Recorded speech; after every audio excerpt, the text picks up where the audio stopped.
Prelude to Revolution. During Mao's recollections of his past, I noticed that an auditor at least as interested as I was Ho Tu Chen, his wife. Many of the facts he told about himself and the communist movement she had evidently never heard before, and this was true of most of Mao's comrades in Paoan. Later on, when I gathered biographical notes from other Red leaders, their colleagues often crowded around interestedly to listen to the stories for the first time. Although they had all fought together for years, very often they knew nothing of each other's pre-communist days, which they had tended to regard as a kind of dark ages period, one's real life beginning only when one became a communist. It was another night, and Mao sat cross-legged, leaning against his dispatch boxes. He lit a cigarette from a candle and took up the thread of the story where he had left off the evening before. During my years in normal school in Changsha, I had spent, altogether, only $160, including my numerous registration fees. Of this amount I must have used a third for newspapers, because regular subscriptions cost me about $1 a month, and I often bought books and journals on the newsstands. My father cursed me for this extravagance. He called it wasted money on wasted paper. But I had acquired the newspaper reading habit, and from 1911 to 1927, when I climbed up Chingsha, I never stopped reading the daily papers of Peking, Shanghai, and Hunan. In my last year in school my mother died, and more than ever I lost interest in returning home. I decided, that summer, to go to Peking. Many students from Hunan were planning trips to France, to study under the Work and Learn scheme, which France used to recruit young Chinese in her cause during the World War. Before leaving China, these students planned to study French in Peking. I helped organize the movement, and in the groups who went abroad were many students from the Hunan Normal School, most of whom were later to become famous radicals. Shuti Ali was influenced by the movement also, and when he was over 40 he left his professorship at Hunan Normal School and went to France. He did not become a communist, however, till 1927. I accompanied some of the Hunanese students to Peking. However, although I had helped organize the movement, and it had the support of the Sinmin Suhua, I did not want to go to Europe. I felt that I did not know enough about my own country, and that my time could be more profitably spent in China. Those students who had decided to go to France studied French then from Li Shitseng, who is now president of the Chengfa Sino-French University, but I did not. I had other plans. Peking seemed very expensive to me. I had reached the capital by borrowing from friends, and when I arrived I had to look for work at once. Yang Chengkai, my former ethics teacher at the normal school, had become a professor at Peking National University. I appealed to him for help in finding a job, and he introduced me to the university librarian. He was Li Tachao, who later became a founder of the Communist Party of China, and was afterwards executed by Chang Solin. Li Tachao gave me work as assistant librarian, for which I was paid the generous sum of $8 a month. My office was so low that people avoided me. One of my tasks was to register the names of people who came to read newspapers, but to most of them I didn't exist as a human being. Among those who came to read I recognized the names of famous leaders of the Renaissance movement, men like Fu Shunia, Lo Chiadrun, and others, in whom I was intensely interested. I tried to begin conversations with them on political and cultural subjects, but they were very busy men. They had no time to listen to an assistant librarian speaking Southern dialect. But I was discouraged. I joined the Society of Philosophy and the Journalism Society in order to be able to attend classes in the university.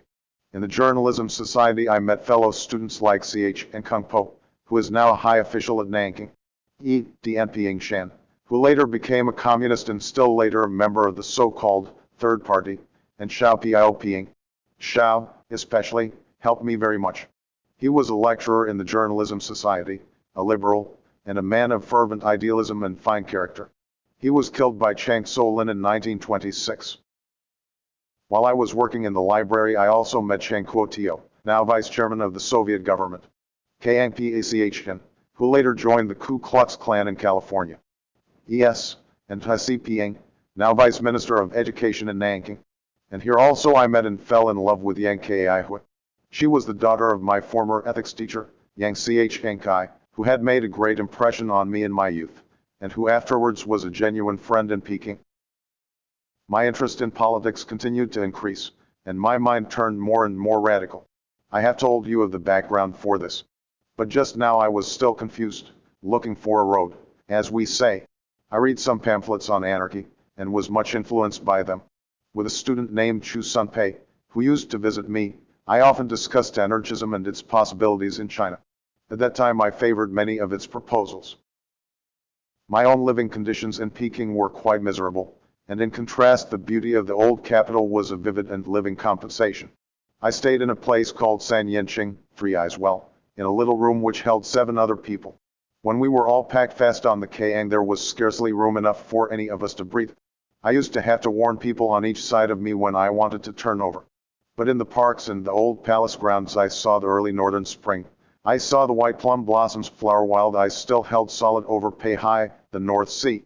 I saw the willows over Peihai with ice crystals hanging from them and remembered the description of the scene by the Tiang poet Chen Chang, who wrote about Peihai's winter jeweled trees looking like 10,000 peach trees blossoming. The innumerable trees of Peking aroused my wonder and admiration.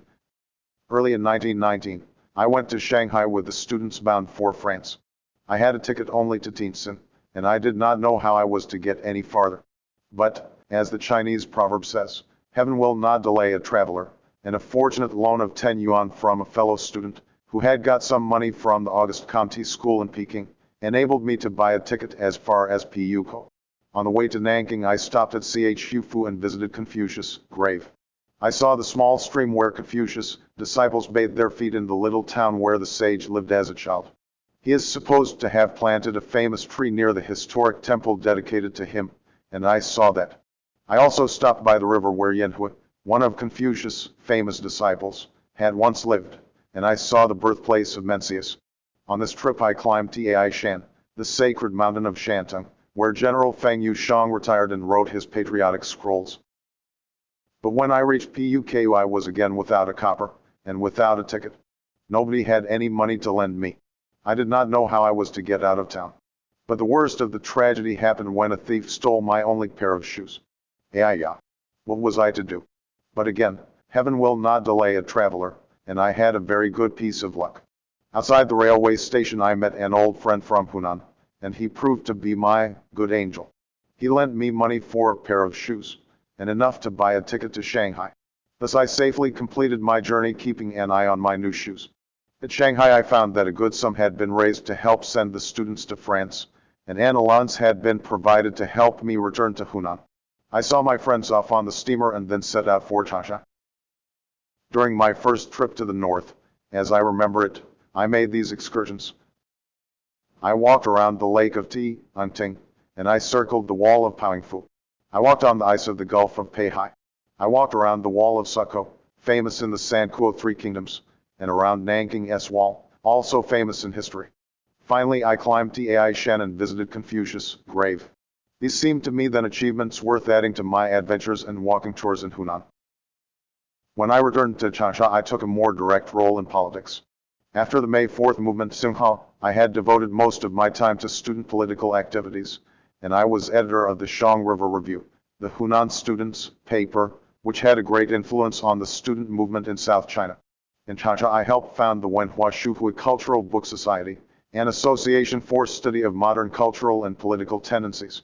This society, and more especially the Sinmin Suhui, were violently opposed to Chang Qingyao, then Tuozheng of Hunan, and a vicious character. We led a general student strike against Chang, demanding his removal, and sent delegations to Peking and the southwest, where Sun Yat-sen was then active, to agitate against him. In retaliation for the students' opposition, Chang Qingyao suppressed the Shang River Review. After this I went to Peking, to represent the New People's Studies Society and organize an anti-militarist movement there.